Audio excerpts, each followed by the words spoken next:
China एक ऐसा देश है लॉकनर में जहां पे टेस्टिंग चलता है, वहां पे कुछ टनल्स उन्होंने खोदे हैं अंडरग्राउंड और वहां पे उन्होंने न्यूक्लियर हथियारों को मेट करके रखे हैं। चाइना का जो हुआ है वो कह रहे हैं कि ये जो उन्होंने टेस्ट किए हैं एक सिस्टम प्रोसेस को इस्तेमाल किया है, उसको बोलते हैं decoupling. The what is decoupling? ये एक ऐसा हथियार है, अगर स्टैटिस्टिकली चेक करेंगे यूएसए ने करीब 1054 ट्रायल ऑन टेस्ट कर चुका है।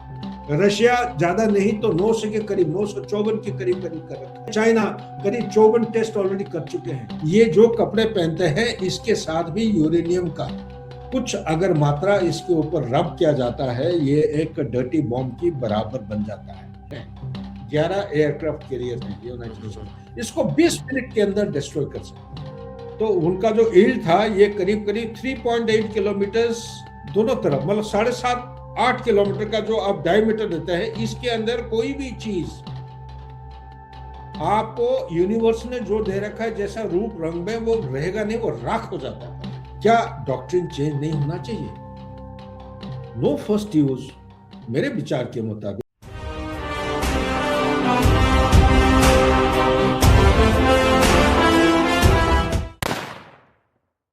जय हिंद दोस्तों, आज हमारे साथ हैं जनरल सुधाकर सर जी। चाइना ने रिसेंटली न्यूक्लियर बॉम्ब की टेस्टिंग की थी गलवान के क्राइसिस के टाइम पे, और सर आज हमें बताएंगे कि ये क्या हुआ था उस टाइम पे और भारत का क्या न्यूक्लियर डॉक्ट्राइन को चेंज करने का समय आ चुका है। क्या भारत ऑलरेडी कुछ चीजें कर रहा है कि हमारी जो पोस्चरिंग है, पाकिस्तान और चाइना अगर न्यूक्लियर बॉम्ब्स की सीक्रेट टेस्टिंग कर रहे हैं जैसा डोनाल्ड ट्रंप ने दावा किया है, तो क्या भारत का गेम यहाँ पे क्या है from a nuclear deterrence perspective. तो सर बहुत बहुत धन्यवाद हमारे चैनल पे आने के लिए सर। थैंक यू गिरीश, बहुत बहुत धन्यवाद। आपने मेरे को काबिल समझा कि आपके इतना जाना माना जो प्लेटफॉर्म है उसमें मेरे को इनवाइट किया आपने, बहुत बहुत धन्यवाद। और मैं आपको शुभकामनाएं और बधाई देता हूं, ताकि आने वाले समय में आप बढ़ चढ़कर आपके चैनल को और आगे ले जाएं और देशवासियों को सही खबर पहुंचाए, क्योंकि बहुत लोगों को जो सवाल आप जिक्र कर रहे हैं इसके ऊपर क्लैरिटी नहीं है। तो आधे चीज तो बोलते हैं क्लासिफाइड है, इसके ऊपर चर्चा करना नामुमकिन है। आधे जो है जो क्लासिफाइड नहीं है उसके ऊपर भी चर्चा करने के लिए लोगों के पास समय नहीं है, ना पढ़ने के लिए ना सुनने के लिए। लेकिन ये यूट्यूब जो सोशल मीडिया का प्लेटफॉर्म है, ये धीरे धीरे धीरे धीरे ये फैलते जा रहा है, लोगों के बीच में एक प्रभाव डालने लगा है, उनका व्यवहार जो है वो भी बदलाव देखने में लगा है। तो उस दिशा में मैं आपको बधाई देता हूं और शुभकामनाएं, और मेरा सपोर्ट रहेगा। ये मेरा एक तरीका है रिटायर्ड लाइफ में देश की तरक्की के लिए, छोटा मोटा अगर मैं अपना हम्बल बीट कर सकता हूं तो क्यों ना मैं करूं। सर तो पहला प्रश्न मेरा ये होगा कि ये जो यूएस का दावा है, गलवान क्राइसिस जब चल रहा था उस टाइम पे चाइना ने न्यूक्लियर बॉम्ब्स की सीक्रेट टेस्टिंग की, अंडरग्राउंड टेस्टिंग की, तो क्या वो हुआ था? क्या वो भारत के लिए एक मैसेज था उस टाइम पे? तो उस चीज को आप कैसे देखते हैं? फिर हम इस कॉन्वर्सेशन में आगे ये डिस्कस करेंगे कि जैसा डोनाल्ड ट्रंप ने दावा किया है कि पाकिस्तान भी अंडरग्राउंड टेस्टिंग कर रहा है न्यूक्लियर बॉम्ब्स की, चाइना भी कर रहा है, तो भारत क्यों नहीं? और भारत का यहाँ पे गेम क्या है अपने डेटरेंस को लेके? क्योंकि काफी टाइम हो गया है ऑफिशियली हमारी टेस्टिंग होके, बहुत सारे डेकेड्स बीत चुके हैं। तो भारत यहाँ पे, भारत की डेटरेंस का प्लान क्या है? क्योंकि हमारे दुश्मन यहाँ पे अपना स्टॉक पाइल बढ़ा रहे, खास करके चाइना। तो सर पहले आपको इसको कैसे देखते हैं, ये जो चाइना की टेस्टिंग वाली जो खबर आई थी सर? गिरीश, बहुत अच्छा सवाल आपने उठाया है, और इसके ऊपर काफ़ी जगह चर्चा भी हुई है। बहुत सारे पॉडकास्ट और commentary, official secretary level, under secretary level तक कमेंट्स भी, बयानबाजी हुई है सोशल मीडिया में एंड मेन स्ट्रीम मीडिया में। मैं खुद ही पार्टिसिपेट किया हूँ 2-3 प्लेटफॉर्म्स में। मेरा जो विचार है इस किस्म की है। देखिए, अगर वो कह रहे हैं कि 22 जून 2020 को कुछ किस्म की एक टेस्ट हुआ है, तो उनको इतना साल क्यों लग गया? 6 साल सवाल आता है। 6 साल नहीं तो 5, अभी 6 साल होने जा रहा है, पूरा होने जा रहा है। Why has America taken so much time in order to call it out उन्होंने 22 जून को उस समय हिंदुस्तान को तो सपोर्ट कर रहे थे, क्लेम करते हैं सपोर्ट किया था, तो उस समय ये खबर क्या नहीं दिया? 2023 को, if I respect my memory, हमने आईसेट एग्रीमेंट साइन किया था उनके साथ, जो जो क्रिटिकल टेक्नोलॉजी का एग्रीमेंट साइन किया था। उससे पहले कॉमकासा, लिमोआ, आपका बेका, ये सारे एग्रीमेंट हुए थे। बेका एक ऐसा एग्रीमेंट है जो इवन नेटो एलाइंस को भी उन्होंने दिया नहीं है। जियो स्पेशल सैटेलाइट का जो डाटा होता है, हिंदुस्तान के साथ ऐसा इंस्टीट्यूशनल लिंकेजेस एस्टैब्लिश हुए हैं यूएसए के साथ, चाहे डोनाल्ड ट्रंप हो या और कोई हो, कितने वो टैरिफ और बाकी चक्कर डाल दे हिंदुस्तान को रिटार्ड करने के लिए इकोनॉमिक ग्रोथ में, अमेरिका के साथ हमारा जो स्ट्रॉन्ग पॉइंट है वो है इंस्टीट्यूशनल ऑब्लिगेशंस, लिंकेजेस। इस किस्म की एग्रीमेंट हुए हैं, चाहे लीडर चेंज हो जाए, जब तक कांग्रेस का रेटिफाई नहीं होगा तब तक ये लिंकेजेस को तोड़ना मुश्किल है। ठीक है ना? चाहे स्पेस की बात करिए, अभी अभी तो आईएसएस इंटरनेशनल जो सैटेलाइट स्टेशन से आए हैं हमारे जो ग्रुप कैप्टन साहब शुक्ला साहब, तो ये जो छोटे मोटे चीजें हो रहे हैं, नासा के साथ मिलके हम सैटेलाइट लॉन्च कर रहे हैं, ये बहुत रकम का एक ये है। लेकिन यहाँ पे सवाल आता है, अगर जो जून 2020 को हुआ तो उनको 6 साल क्यों लग गया अभी उसको जिगर करने के लिए? अभी जब गहराई में जब जाते हैं तब बाहर निकल के आता है, चाइना कर सकता है, नहीं भी कर सकता है। ठीक है ना? अगर किया है, मान लीजिए एक ऑप्शन में देखते हैं, तो क्या किया है उसने?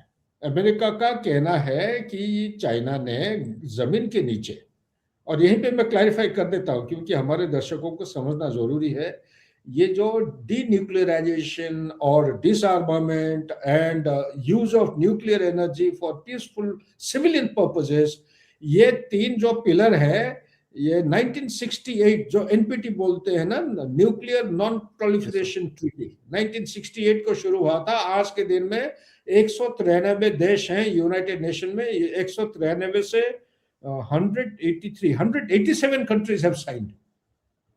हिंदुस्तान ने साइन नहीं किया क्योंकि इट इज डिस्क्रिमिनेटरी। अगर आप गहराई में जाए, मैं समय को मद्देनजर रखते हुए मैं उस चैप्टर में जाना नहीं चाहता हूं, नहीं तो एनपीटी एक सेपरेट आपका पॉडकास्ट हो जाएगा। तो इसीलिए वो आप 1945 लिटिल बॉय और हिरोशिमा के ऊपर जो ड्रॉप किया गया था, कहते हैं कि 15,000 kilo ton, 15,000 kilo ton, 15 kilo ton का इक्विवेलेंट टीएनटी का ब्लास्ट के बराबर। तो उनका जो ईल्ड था ये करीब करीब 3.8 किलोमीटर दोनों तरफ, मतलब 7.5-8 किलोमीटर का जो आप डायमीटर देते हैं, इसके अंदर कोई भी चीज आपको यूनिवर्स ने जो दे रखा है जैसा रूप रंग में, वो रहेगा नहीं, वो राख हो जाता है। जैसे कि फॉर एग्जांपल जब लिटिल बॉय को गिराया गया था, वो जमीन पे आके नहीं टकराया था, उसको जमीन से कुछ ही ऊंचे पे एटमॉस्फेरिक ब्लास्ट किया गया था उसको, और 50,000 के करीब बिल्डिंग, वहां पे उनका एक 5th जनरल हेडक्वार्टर जो आर्मी था, उधर हेडक्वार्टर के सारे कमांडर्स, ऑफिसर्स, जेसीओ, ओआर सब पूरा एकदम राख हो गए थे। कहा जाता है कि 70,000 to 1,40,000 लोग जो है, ये रेडियस, ये डायमीटर के अंदर पूरा राख हो गए थे, कुछ बचा ही नहीं था। ये उसका थर्मल वेव होता है, ब्लास्ट वेव होता है, रेडिएशन इफेक्ट होता है, तो डेथ जो बहुत अलग अलग कारण की वजह से है। तब से लेके ट्रूमैन की टाइम में, तब से लेके आप जब स्टडी करते हैं, time to time not only America, बाकी देशों में भी ये मूवमेंट पिकअप किया है कि ये डीन्यूक्लियराइजेशन होना चाहिए, न्यूक्लियर हथियार नहीं होना चाहिए। चढ़ती गई आके जब रेगन के टाइम में 1986 में पूरा विश्व में टोटल न्यूक्लियर हथियार जो है, सिर्फ सोवियत यूनियन, अमेरिका नहीं, और भी देश जुड़ गए थे जो छुपा रास्तम, नॉर्थ कोरिया धीरे धीरे वो छुपा के टेस्ट करते रहा। हिंदुस्तान तो 1998 में हमने खुलेआम किया, अमेरिका सपोर्ट किया, पाकिस्तान भी उसी समय किया था, चाइना, इजराइल, फ्रांस, ब्रिटेन। आप अगर स्टैटिस्टिक देखेंगे, गूगल करके देखेंगे, ये जो न्यूक्लियर हथियार एक ऐसा चीज होता है, जब तक आप फिजिकली उसको टेस्ट और ट्रायल नहीं करेंगे तब तक आपको कंफर्मेशन नहीं होता है, यकीन नहीं होता है कि ये कामयाब होगा कि नहीं। यही देखिए लिटिल बॉय के बाद, उससे पहले ट्राइनिटी से स्टार्ट हुआ, लगातार उन्होंने कितने सारे टेस्ट और ट्रायल किए। तो ये बोलते हैं कि अभी लेबोरेटरी में होना चाहिए। हिंदुस्तान का क्या है केस? हिंदुस्तान का केस ये है कि आप अगर देखेंगे 60s में, अर्ली 60s में, ये 68 एनपीटी से पहले 63, if I respect my memory, 1963 एक पार्शियल ट्रीटी बैन शुरू हुआ था ना। पार्शियल बैन ट्रीटी जो था वो क्या था? उसका मेन मुद्दा यह था कि ये जो न्यूक्लियर हथियार है, यह आपका स्पेस, एटमॉस्फेरिक और सब सरफेस, वाटर सरफेस के नीचे ये आपके टेस्ट और ट्रायल नहीं होंगे। तो जमीन के नीचे उन्होंने छोड़ दिया था। ये जमीन के नीचे वाला जो है टेस्ट करते करते करते करते जब 86 तक आए तो 70,000 न्यूक्लियर हार्डवेयर बन गए थे। और दो देशों के बीच में नहीं, बाइपोलर वर्ल्ड नहीं, बहुत सारे देश और भी जुड़िए थे। फ्रांस, यूके, ये जो आपको बोलते हैं कि P5 countries, permanent 5, China had already joined the race rights in 1964। लेकिन पॉइंट मैं यहां पे हाईलाइट करना चाहता हूं कि ये जब टेस्ट और ट्रायल होता है तब ये जमीन के नीचे करते हैं। तो विश्व में इंटरनेशनल मॉनिटरिंग एजेंसीज हैं, ये जो एटॉमिक एनर्जी एजेंसी के नीचे ये ऑपरेट करते हैं जगह जगह, बहुत सारे, रफली कहीं मैंने पढ़ा था 180 या 200 के आसपास सेंटर्स है, आई हाँ जी। Forget the exact figure. Yes उसका सर। सर्विलेंस टीम्स भी होते हैं। वो क्या करते हैं, उसका जो अर्थक्वेक जब होता है, जो रिचर स्केल होता है, उसको मापते हैं। तो particular Richter scale to particular Richter scale वो यील्ड भी बता देता है, इतना यील्ड का ये है, ये जो आपका न्यूक्लियर बॉम्ब है। तो ये सारे जो है एस्टैब्लिश्ड पैटर्न है। चाइना का जो हुआ है वो कह रहे हैं कि ये जो उन्होंने टेस्ट किए हैं उनका एक सिस्टम प्रोसेस को इस्तेमाल किया है, उसको बोलते हैं decoupling. The what is decoupling? Decoupling एक ऐसा प्रोसेस है जो आपका अर्थक्वेक या ये जो सिस्मिक रिचर स्केल जो है, वाइब्रेशन या ट्रेमर, ये ट्रेमर को दबा देता है।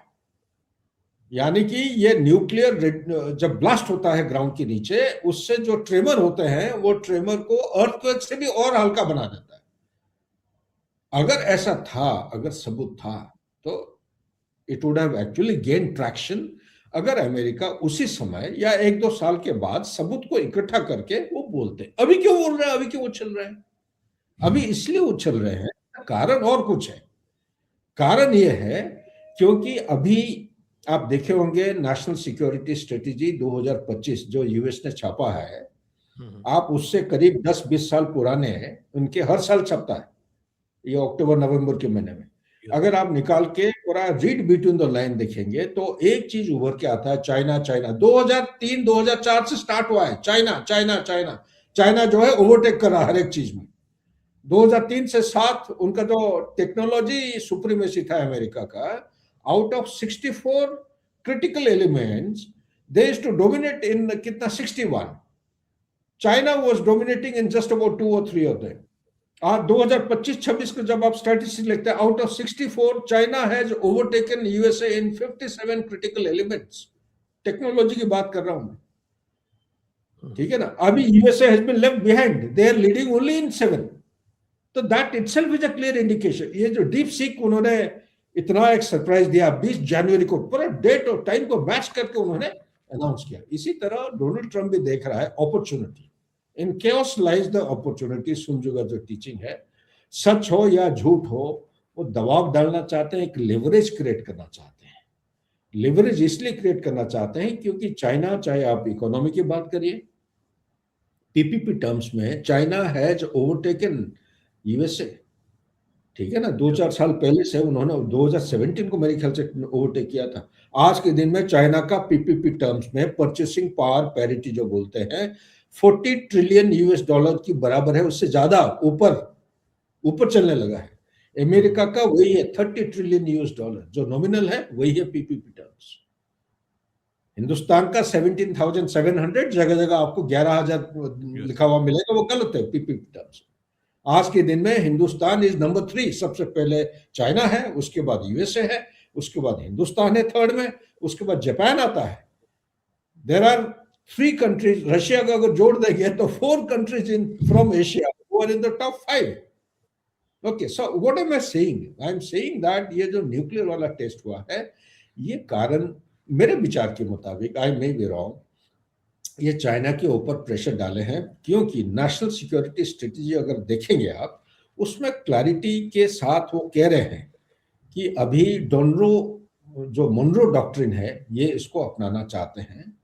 ये 1823 को जो जेम्स मोनरो उनका प्रेसिडेंट थे, ये डॉक्ट्रिन उन्होंने अपनाया था। वो यूरोप के साथ लागू ज्यादा था, ताकि यूरोप जो वो कॉलोनाइज करते थे, वो अटलांटिक के उस पर आके कॉलोनाइज ना करे, ना कोई हरकत करे। कंप्लीट अमेरिका को, America north and south America को अमेरिका छोड़ देना चाहिए। तो उसी को वो रिवाइव करना चाहते हैं। इसलिए रिवाइव करना चाहते हैं, जब वो देखते हैं देश के अंदर, देश के उत्तर कनाडा की तरफ, देश के दक्षिण की तरफ मेक्सिको, मेक्सिको की, और ये पनामा जो आपका आ जाता ना कैरिबियन स्टेट्स, यस सर। उसके नीचे लैटिन अमेरिका, चारों तरफ चाइना फैला हुआ है, इतना अंदर प्रवेश हो गया है। गलती किसका है? गलती हमारा है, अमेरिका का है। पूरा विश्व ने यह विचार किया कि सारे चीजों के लिए चाइना को आउटसोर्स करिए, मैन्युफैक्चरिंग हब बनाओ, सेफ्टी पिन से लेके आप ऐसा स्टेल्थ टेक्नोलॉजी तक, आप ऐसा वो मिनरल को डोमिनेट कर रहे हैं। 97% domination on the rare earth element, upstream, midstream, downstream. उसका 4 फेजेस होते हैं। एक होता है माइनिंग, उसके बाद एक्सट्रैक्शन, उसके बाद प्रोसेसिंग, उसके बाद होता है प्रोडक्शन। चारों फेजेस का जो है, उसका जो मशीनरी है, ये चाइना के पास इतने सारे हैं, जो कि अमेरिका और ऑस्ट्रेलिया टुगेदर जिन जिन के पास हैं, वो भी हार्ड और सॉफ्ट वैरायटी होता है। सॉफ्ट वैरायटी का मशीन प्रोसेसिंग जो है अमेरिका और ऑस्ट्रेलिया के पास है।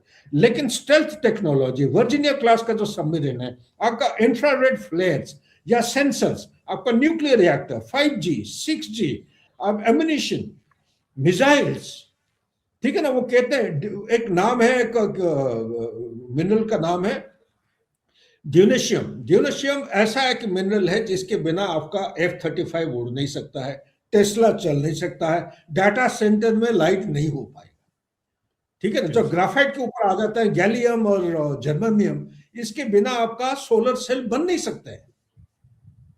ठीक है ना। तो इसी तरह मैं कह रहा हूं, जो ग्राफाइट ब्लॉक्स हैं, उसके बिना आपका कोई भी इलेक्ट्रिक व्हीकल बन नहीं सकता है।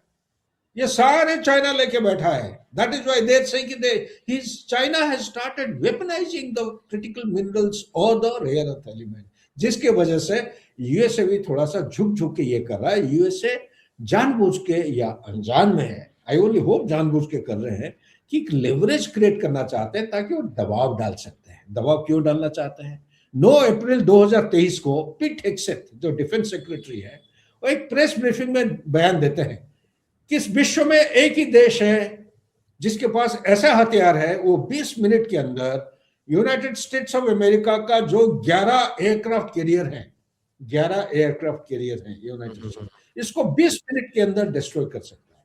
कौन है वो देश? वो है चाइना। थोड़ी देर के बाद ये बयान देते हैं कि लगातार यूएसए में एक सिमुलेटेड वॉर गेम होता है। हर एक आर्म फोर्स में, हर एक देश में time to time war game होता है। उस सिमुलेटेड वॉर गेम में एक चीज उभर के आता है कि एक देश है पूरा दुनिया में जो अमेरिका को कई सालों से वो हराते आ रहा है, डिफीट करते आ रहा है। कौन सा है वो देश? वो है चाइना। तो इसका मीनिंग सिर्फ मैं कहना चाहता हूं कि सिचुएशन ऐसा होते जा रहा है। America has realise it is no longer, हाँ मिलिट्री माइट है, बेसिस 750 800 से ज्यादा है मिलिट्री बेसिस, इसमें कोई शक नहीं है।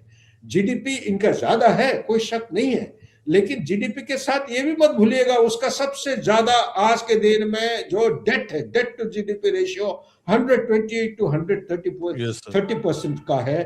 $38 ट्रिलियन का डेट चल रहा है। इसका मीनिंग यह है, कॉमन आदमी को समझने के लिए, इसका मीनिंग यह है कि उसका जो इंटरेस्ट है, उसका सर्विस करने के लिए आपको $1 ट्रिलियन चाहिए एक साल में तकरीबन, और देश को चलाने के लिए $6 ट्रिलियन की रिक्वायरमेंट है एक साल। सर इस पॉइंट पे मुझे ये भी पूछना था कि अगर ऐसी बात है कि there are questions about the legitimacy of the claim of the American, तो in on a separate note, Bharat के जो न्यूक्लियर वेपन्स हैं और हमारा जो डॉक्ट्राइन है, हमने तो 1990s में टेस्ट किए थे, और अब कुछ वॉइसेस ऐसे भी आ रहे हैं स्ट्रेटेजिक अफेयर्स को के जो एक्सपर्ट्स हैं वो भी ये बोल रहे हैं कि भाई क्या समय ये आ गया है, क्योंकि बहुत ज्यादा 25 साल से ज्यादा हो गया, तो क्या भारत को अपना डेटरेंस थोड़ा और रीइंफोर्स और रीवैलिडेट करने की जरूरत है। तो आपकी ओपिनियन क्या है सर इस पॉइंट के ऊपर? I got the sense, I have understood आप जो पूछना चाह रहे हैं। बस दो लाइन और पिछले जो व्याख्या कर रहा था, दो लाइन बोल के मैं खत्म करता हूँ।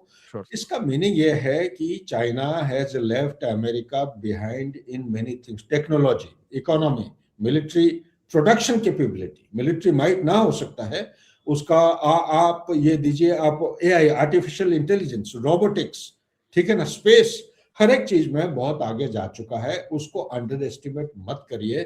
और साथ ही ये भी कह देना चाहता हूं कि ये जो न्यूक्लियर एग्रीमेंट हुआ था, स्टार्ट, न्यू स्टार्ट का खत्म हुआ, समाप्त हुआ 5 फरवरी को, इसका सिर्फ एक ही मुद्दा था जो रेगन ने बहुत शोर गुलाबा करके उन्होंने स्टार्ट किए थे। वो स्टार्ट का मीनिंग ये था, स्टार्ट वन, वो स्टार्ट हुआ था स्ट्रेटेजिक आर्म्स लिमिटेशन टॉक्स। उसके बाद वो कामयाब नहीं हुआ, फिर स्टार्ट पे आ गया, फिर स्टार्ट वन हुआ 1991, सोवियत यूनियन का जब डिसइंटीग्रेशन, उसका बहुत सारे क्लॉजेस है, लेकिन एक क्लॉज था, ये जो 70,000 न्यूक्लियर वॉरहेड है उसको किसी भी हालत में 80% तक उसको कम करना चाहिए। दोस्तों, अभी तक अगर आप ये वीडियो को देख रहे हैं, इसका मतलब आपके टाइम का कुछ तो वैल्यू ऐड हो रहा है ना। तो एक लाइक का बटन तो आप दबा ही सकते हो, और सुपर स्टिकर्स खरीद के हमारे चैनल को सपोर्ट कर सकते हो, ताकि हम ऐसे और गेस्ट लेके आके कंटेंट को इंप्रूव कर सके। यानी कि 10,000 के लगभग आके रेस्ट होना चाहिए। ये स्टार्ट वन का ये था। उसके बाद जब ये खत्म हो रहा था 2009-2010 को, तो न्यू स्टार्ट उन्होंने स्टार्ट किया। न्यू स्टार्ट का ये एम था, ये फिगर को किसी भी हालत में कम करके 1550 तक लाना है, यानी कि 700 के करीब करीब दोनों के बीच में होना चाहिए। उसके लिए उन्होंने इंस्पेक्शन, क्रॉस बॉर्डर इंस्पेक्शन 18 बार एक साल में इंस्पेक्ट होता है, सर्वेलेंस डिटैचमेंट होते हैं, जाके चेक किया जाता है कि जो आप रिपोर्ट दे रहे हैं सही है कि नहीं, टेस्ट है कि हो रहा है कि नहीं। तो ये जो चीजें हैं ये समाप्त हो गया। अभी आज के दिन में कोई इस किस्म की सर्वेलेंस या चेक्स एंड बैलेंसेस नहीं है। न्यूक्लियर हार्डवेयर एक डेंजरस हथियार होता है, और इसकी अगर मिसयूज और मिसकैलकुलेशन की वजह से कोई हादसा हो जाता है, ये बहुत नुकसान पहुंचेगा। इसीलिए जरूरी है कि हमें ये सवालों का जवाब निहायत आवश्यक है।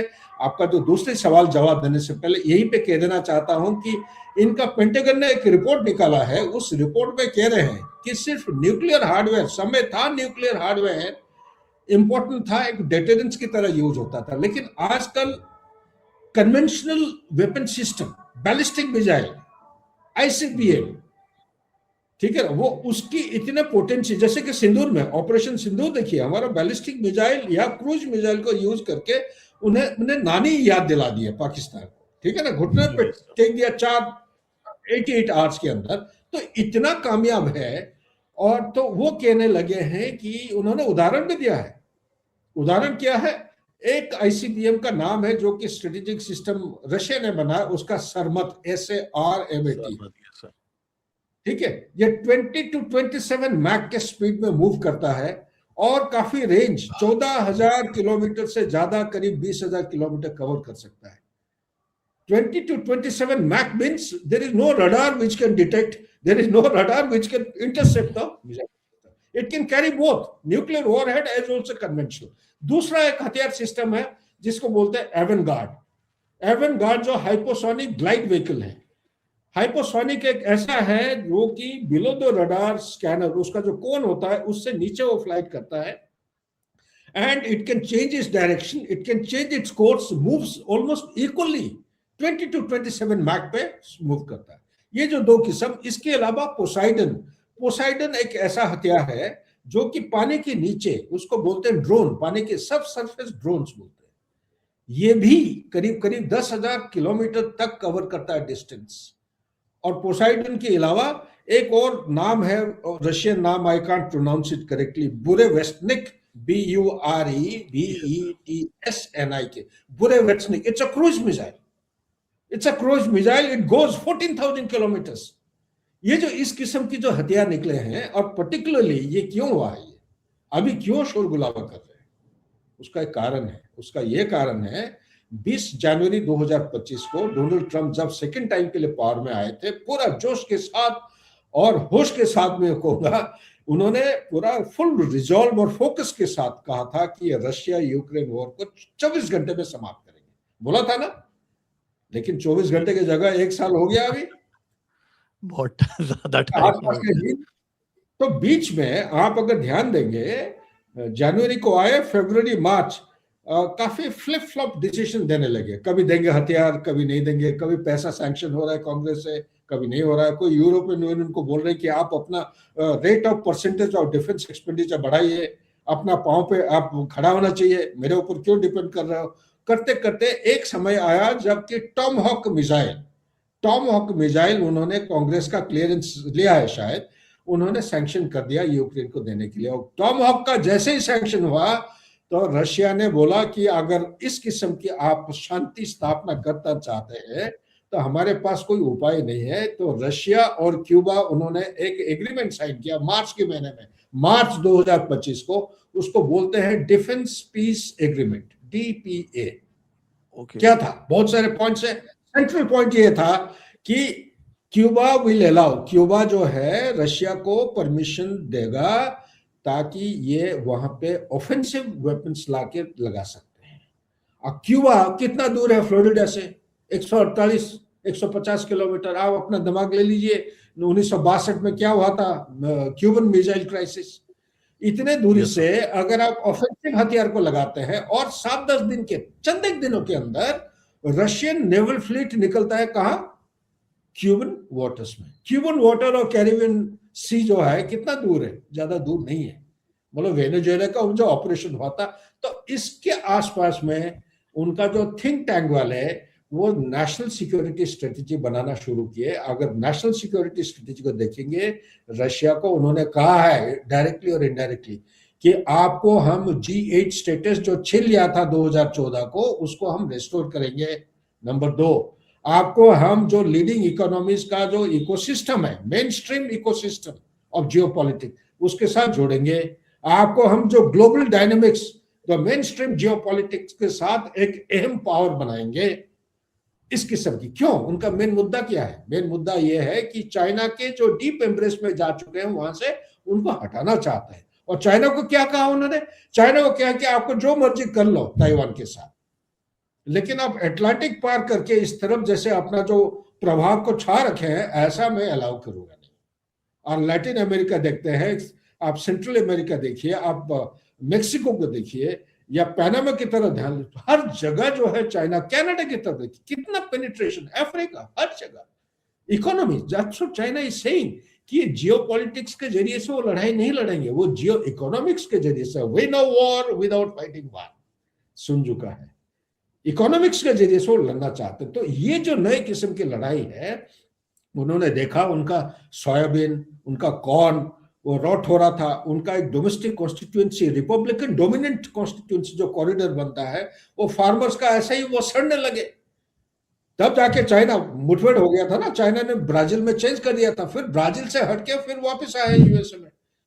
यही जो चक्कर चल रहा है अभी, देख रहे हैं कि यूएसए के पास लेवरेजेस बहुत कम है और चाइना के पास एक हथियार है जिसका नाम बोलते हैं हाइपोसोनिक मिसाइल। उसके बराबर कोई हाइपोसोनिक नहीं होते हैं। लेकिन मेरा इंडिपेंडेंट स्टडी कह रहा है Russia is far ahead in production and development of the hypersonic missile. जो एक नाम आपको बताया, एवानगार्ड, इसके बराबर कोई हथियार किसी के पास दुनिया में नहीं है। तो ये जो कन्वेंशनल हथियार जो बन रहे हैं, which are equally devastating, equally dangerous, इसी के वजह से वो कह रहे हैं कि समय आ गया है कि हमें पूरा कॉम्प्रिहेंसिव, पूरा एकदम स्टडी करना पड़ेगा। चाइना के पास आज के दिन में 600 मिसाइल है, 2030 तक वो 1000 मिसाइल बनाने की। इसी रशिया के पास आज के दिन में 5459 के आसपास तकरीबन, मैं कह रहा हूं 5500 अब ले लीजिए, इतने उनके पास न्यूक्लियर वॉरहेड्स है। अलग अलग लॉन्चर जो है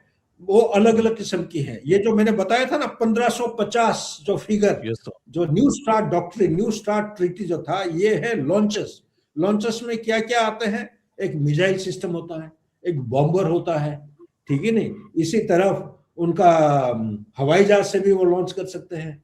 तो अलग अलग किस्म के लॉन्चर्स होते हैं। हाइपोसोनिक मिसाइल का जो व्हीकल बताया ये भी हो सकता है, ठीक है ना। सो इस किस्म की जो लॉन्चर्स हैं, ये लॉन्चर्स का नंबर जो है रिस्ट्रिक्ट किया जाएगा। और लेकिन चाइना का कहानी क्या है? चाइना का कहानी ये है कि आज के दिन में ये अपना न्यूक्लियर वेपन्स को बहुत काफी रफ्तार से बढ़ाते जा रहा है, तेजी से। और सबसे इंपॉर्टेंट चीज है, न्यूक्लियर हथियार जब बन जाते हैं, ये डीमेटेड कंडीशन में रखे जाते हैं तीन हिस्सों में। एक है ट्रिगर, दूसरा होता है लॉन्च व्हीकल, और तीसरा होता है वॉरहेड। अलग अलग रखते हैं। और 45 से 55 या 1.5 घंटे के अंदर ऐसा साधन होता है कि उनको मेटिंग किया जाता है, क्योंकि वो बहुत सेंसिटिव और डेंजरस होता है। अगर आप, चाइना एक ऐसा देश है लॉकनर में जहां पे टेस्टिंग चलता है, वहां पे कुछ टनल्स उन्होंने खोदे हैं अंडरग्राउंड, और वहां पे जो ओपन सोर्स से अभी तक में डॉट्स को ज्वाइन किया हो, इससे ये अंदाज लगाया जा सकता है कि उन्होंने न्यूक्लियर हथियारों को मेट करके रखे हैं। एक नाम है, आप अगर सुने होंगे, DF-17, ठीक है ना, DF-17 इस किस्म की मिसाइल सिस्टम है जिसका पहली बात तो रेंज, दूसरा है न्यूक्लियर वॉरहेड वो लेके अमेरिका का मेनलैंड को हिट कर सकता है। मेरे रिसर्च के मुताबिक ये सजेस्ट कर रहा है कि इस किस्म की काबिलियत चाइना के पास है। तो ऐसा जो है, इसलिए वो नया सिस्टम दबाव के नीचे डालना चाहते हैं कि भाई ये चाइना को लाना है, जो नया ट्रीटी बनाएंगे उसमें चाइना होना चाहिए, ना केवल रशिया और अमेरिका। अभी रहा जो सेकेंड सवाल है, जब सारे देश टेस्ट कर रहे हैं, चलो चाइना का हम मान लेते हैं, अगर नहीं भी क्या हो, we assume for a moment कि वो किया है। और चाइना का डॉक्ट्रिन क्या है? No first use. हिंदुस्तान का क्या है? No first use. पाकिस्तान का क्या है? First use. इस तरह पूरा अगर विश्व में देखेंगे, 9 देश हैं जिनके पास न्यूक्लियर हथियार है। आप नॉर्थ कोरिया को मिला के, नॉर्थ कोरिया, इजराइल, ईरान नहीं है इसमें, यूके, आपका France, China, Russia and USA, इस तरह 9 देश हो जाते हैं। 9 देशों के पास जो हथियार है, अगर आप देखते हैं समरी, सिर्फ एक देश को छोड़ के, एक या दो, देयर आर 2 कंट्रीज जिसमें फर्स्ट यूज है। बाकी देशों के पास मेरे ख्याल से नॉर्थ कोरिया का है फर्स्ट यूज शायद। बाकी देशों का जो है, सॉरी, नो फर्स्ट यूज जो है हिंदुस्तान और चाइना का है। बाकी सारे देशों का जो न्यूक्लियर डॉक्ट्रिन है वो है first. You may cross check with the Google, I may be slightly wrong. 2 या 3 देशों का डॉक्ट्रिन नो फर्स्ट यूज है, बाकी सारे देशों का है फर्स्ट यूज। ऐसा हालत में जब हमने डॉक्ट्रिन बनाया था, ये है, it is based on minimum credible deterrence. Minimum credible deterrence ये टाइम टू टाइम बदलता है। आज के दिन में इसका मीनिंग और इंटरप्रिटेशन जितना मेरे को समझ में आता है, पाकिस्तान वो नहीं रहा जो पहले होता था। एक समय था उसका economy used to thrive, it used to boom in 80s। At time once they used to export sugar, rice, cotton. आज के दिन में भीख का कटोरी लेके उनका जो IMF बेल आउट पैकेज है, 25 से 26 नंबर आ गया शायद। आप देखिए कितना डेट में चल रहे हैं। $232 बिलियन का डेट टोटल, एक्सटर्नल इंटरनल मिला लीजिए। एक साल में जो इंटरेस्ट सर्विसिंग है उनका, it's coming to almost about $38 to $40 billion. आप कहां से पैसे लाएंगे? पाकिस्तान चलाने के लिए आपको 6 बिलियन कम से कम, मतलब 3 मील नहीं, 1 मील से अगर आप चलाना है आपको पाकिस्तान, $6 बिलियन की जरूरत है एक साल में मिनिमम। तो कहां से लाएंगे? ऊपर से हिंदुस्तान के साथ बिना मतलब का लड़ाई झगड़ा कर रहे हैं। तो ऐसा हालत में, और देखिए एपिसेंटर ऑफ टेररिज्म वो था ही तो था एस्टैब्लिश्ड। ये जो ट्रायंगल बनता है ना, ईरान, अफगानिस्तान और पाकिस्तान, पूरा अगर देखेंगे, ये 3 देश हैं जहां पे नॉन स्टेट एक्टर, एक समय में नॉन स्टेट एक्टर को हम ये कबूल करते थे। आज के दिन में मैं तो कहूंगा नॉन स्टेट एक्टर है जो already pass the stage and has become a state actor of as a instrument of foreign policy. Pakistan का देखिए, या अफगानिस्तान का सेम तालिबान, धीरे धीरे धीरे धीरे धीरे जो process of legitimization of the non state actor into the mainstream ecosystem of the politics, geopolitics. Same Taliban के पीछे हम भागते थे, लड़ाई करते थे, आज तालिबान को मेन स्ट्रीम कर रहे हैं। सीरिया में देखिए, वो अलकायदा या आईसिस वाला जो है, he is the most handsome president going around. Bangladesh में यूनुस क्या है? यूनुस इज अ जिहादी, ही इज अ टेररिस्ट। आपने लाके उसको बिठा दिया। Whether deep state is there और नॉट, आई सी के without America's hand no game can actually played and sustain. तो अमेरिका का तो हाथ है ही है, बट उससे क्या है? जमायती, हमास, हिजबुल्लाह, अलकायदा, आईसिस, आपका वो रोहिंग्या जो ब्रदरहुड अलायंस, ये भी आके मिल गए हैं सब, ठीक है नहीं? और लश्कर तैयबा, वीमेन बटालियन, जैश मोहम्मद और लश्कर तैयबा, ये सारे आके उधर फैलने लगे हैं। वेस्ट बंगाल का इलेक्शन होना है आपका मार्च अप्रैल में, ये उनका टारगेट है। 6 दिसंबर को उन्होंने टारगेट किया था जब पुतिन साहब आए थे कि भाई हिंदुस्तान के अंदर ऐसा तमाशा करेंगे कि सीरियल ब्लास्ट करेंगे। शुक्र है वो जम्मू कश्मीर में जो एसपी साहब ने कोई पोस्टर देखा उससे उन्होंने चेतावनी सबको दे दिया, वो है ये ऑपरेशन सिंदूर का। This is one of the takeaways. The whole nation has become proactive now. मतलब हम देख रहे हैं कि भाई आसपास के जो चाल चलन हो रहा है ये सिर्फ पुलिस वालों का काम नहीं है, एक नॉर्मल इंसान का भी काम है। हमें अपना दायित्व निभाना बहुत आवश्यक है। ये मत पूछिए कि देश हमारे लिए क्या कर सकता है, ये पूछना जरूरी है कि हम क्या कर सकते हैं देश के लिए। ये परिस्थिति आ गई है। यहीं पे मैं आपका जवाब देना चाहता हूं, क्या डॉक्ट्रिन चेंज नहीं होना चाहिए? नो फर्स्ट यूज मेरे विचार के मुताबिक समय था, it was relevant. We have the capability, second strike capability. हमारा अरिहंत एंड अरिघत ये भी already deployed, tested, tried successfully and deploy हो चुके हैं, but that may not give the answer. And इसलिए मैं कह रहा हूं आप न्यूक्लियर ब्लास्ट जब होता है इसको स्टडी करना निहायत आवश्यक है। थर्मल वेव जब बात करते हैं, फायर स्टॉर्म है ना, फायर जहां पे ये ब्लास्ट होता है, ये क्या करता है उसको जो हवा और डस्ट को पूरा सक कर लेता है। सक करने के बाद फिर इट ब्लोज बैक। वो फायर स्टॉर्म के साथ इतना गर्मी होता है थर्मल वेव का, ये एक रिपोर्टेशन रिजल्टेंट इंप्लीकेशन है। इसी के साथ आपका रेडिएशन है, ठीक है ना। Look at the damage it causes. और सबसे इंपॉर्टेंट चीज है, आप ये मान के चलिए, उसका एक होता है जो इम्पैक्ट, उसको बोलते हैं EMP, electromagnetic pulse. Yes sir. ये भी ऐसा फैक्टर है, कोई भी कम्युनिकेशन, आपका इलेक्ट्रिक सर्किट, आपका इलेक्ट्रिक ग्रिड, आपका कंप्यूटर, आपका हर एक चीज जहां पे सेमीकंडक्टर लगा है, it is based on some electric circuit. ये कंप्लीट आपका ठप हो जाएगा, राख नहीं हो सकता है, लेकिन कम्युनिकेशन टोटल ब्रेकडाउन हो जाएगा। अगर प्राइम मिनिस्टर साहब स्टेट की चीफ मिनिस्टर से बात नहीं कर पा रहे हैं, chief of the army staff उनके आर्मी कमांडर से बात नहीं कर पा रहे जहां पे हमला हो रहा है, या कोर कमांडर के साथ, कोर कमांडर अपना डिव कमांडर से बात नहीं कर पा रहा है, कम्युनिकेशन फेलियर हो गया है, क्या आज के दिन में आपके पास रिडेंडेंसी है? नहीं है। अगर ये ब्रेकडाउन होने जा रहा है, फर्स्ट स्ट्राइक पाकिस्तान कह रहा है वो नहीं करेंगे, बात अलग है, उसको क्यों नहीं करेंगे उसका दूसरा विचार। किदवई साहब किताब लिखे हैं उन्होंने, उनका एक लेफ्टिनेंट जनरल किदवई साहब है, एक्सपर्ट है इसके ऊपर, जो डीजी स्ट्रेटेजिक फोर्स के कमांडर थे। टाइम टू टाइम वो अपना कमेंट्स देते रहते हैं। इसी तरह there is a Indian gentleman जो who was supposed to have been arrested some time back because of some leakage. I'm forgetting his name. He is in very high office और nuclear negotiation में काफी आए थे, काम आए थे उसमें। I'm forgetting his name. तो इन्होंने टाइम टू टाइम बताया है कि उन्होंने जो न्यूक्लियर टैक्टिकल मिसाइल बनाया है पाकिस्तान, एक समय था जब नवाज शरीफ को बुलाया गया था बिल क्लिंटन के टाइम में कि ये टैक्टिकल न्यूक्लियर मिसाइल आप मत बनाइए, मत डिप्लॉय करो। तो नवाज शरीफ बोलते रहे कि हम तो नहीं बना रहे, हमारे पास है ही नहीं। तो हिंदुस्तान ने प्रूफ दिखा दिया था उस समय कि ये है आपके पास। तो उनको एक एग्जाम्पल देके बताया गया था कि टैक्टिकल न्यूक्लियर मिसाइल अगर आप इस्तेमाल करोगे, there is a danger of these weapon systems falling into the hands of the jihadis. दूसरा, डर्टी बॉम्ब की बात करते हैं। डर्टी बॉम्ब का मीनिंग और इम्प्लीकेशन बाद में कभी बताएंगे, लेकिन ये कोई भी घर में आपका आया आ गया, प्लम्बर आ गया, इलेक्ट्रिशियन आ गया, कारपेंटर आ गया, खाना पकाने वाले, ये जो कपड़े पहनते हैं, इसके साथ भी यूरेनियम का कुछ अगर मात्रा इसके ऊपर रब किया जाता है, ये एक डर्टी बॉम्ब की बराबर बन जाता है।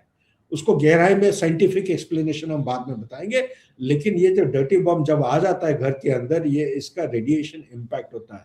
Eyesight, digestion, nausea, vomiting, fever, body pain, body एक, ठीक है ना, ऐसे स्टार्ट होते होते ये डेबिलिटेटिंग स्टेट में आ जाता है, लोग मरने लगते हैं और किसी को कुछ पता नहीं चलता है। जैसे मैं एग्जांपल दे रहा हूं, ricin is a biological attack, it is the strongest poison next after the cyanide. तो इसी किस्म की अगर नए हमारा है प्रोविजन है, हमारा डॉक्ट्रिन का प्रोविजन है, अगर न्यूक्लियर वॉरहेड का थ्रेट नहीं है, अगर केमिकल एंड बायोलॉजिकल थ्रेट आता है, फिर भी हम अपना रिटेलिएट करने की काबिलियत रखेंगे। अरे तब तक तो आपका केमिकल बायोलॉजिकल हो या ना हो, ये तो न्यूक्लियर से आपको तो बर्बाद कर देंगे। तो क्या हमारा डॉक्ट्रिन चेंज नहीं होना चाहिए? मेरे विचार के मुताबिक चेंज होना चाहिए। हालांकि it is highly contested and debated even now. 3 बार से ज्यादा कैबिनेट मीटिंग में जा चुका है, ऑलरेडी डिबेट हो चुके हैं, और ऊंचे लेवल पे सलाह मशवरा करके जैसे थे उन्होंने रखा है। ठीक है ना? अगर जैसे थे रखे तो केवल चाइना और हिंदुस्तान का नो फर्स्ट यूज है, बाकी सब फर्स्ट यूज क्यों रखे हैं? Nuclear weapon is a weapon of deterrence, it is not to be used. ये लड़ाइयों को प्रिवेंट करने के लिए रखा गया है।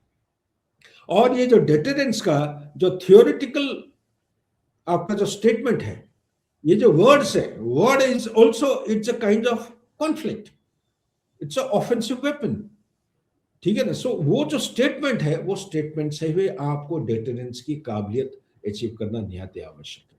इसी के साथ आप जो पॉइंट कह रहे हैं कि क्या हिंदुस्तान को टेस्ट करना है या नहीं करना चाहिए, हिंदुस्तान ने 1998 को जब हमने टेस्ट किया था, सेल्फ इम्पोज्ड मोराटोरियम, जो सीटीबीटी हमने साइन नहीं किया। What is CTBT? Comprehensive test. देखिए नहीं, ये CTBT is an extension of partial ban treaty जो 1960s में हुआ था, 63 जितना मेरे को याद है। उसका मतलब वो जो 3 अलग अलग लेवल है मैंने बताया था, एटमॉस्फेरिक, स्पेस और सी का जो सरफेस है, ये आपका टेस्ट का कोई मंजूर नहीं है, आप बाकी कर सकते हो। अभी ये जो सीटीबीटी जो कहता है कि ये जो ग्राउंड टेस्टिंग चल रहा है, ग्राउंड टेस्टिंग से हमने सेल्फ इम्पोज मोराटोरियम हिंदुस्तान ने किया है कि we are a responsible nuclear power, we will not carry out any kind of those things which will go against either NPT or CTPT, will not proliferate anything। हम नहीं बांटेंगे, नहीं बिक्री करेंगे जैसे पाकिस्तान करते रहता है चोरी छुपा। ठीक है?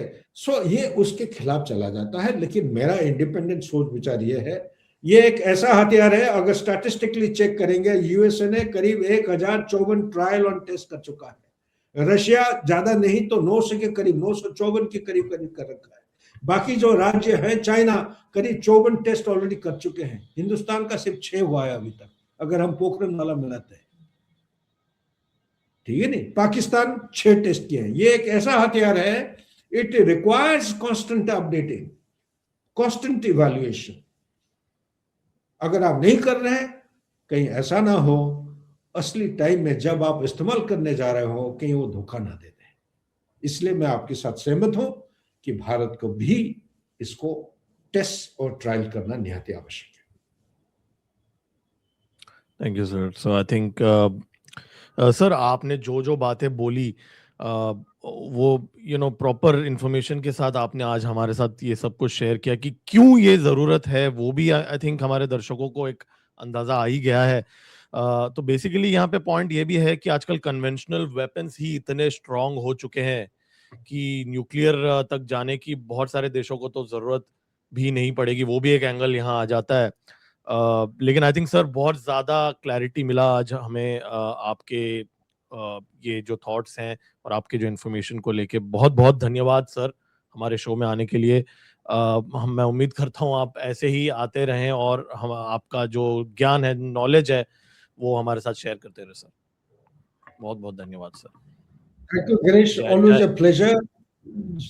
जहां तक मैं कर सकता हूं, मेरा यही एक पैशन है, आपके जैसे passionate, very I would say very focused with resolve.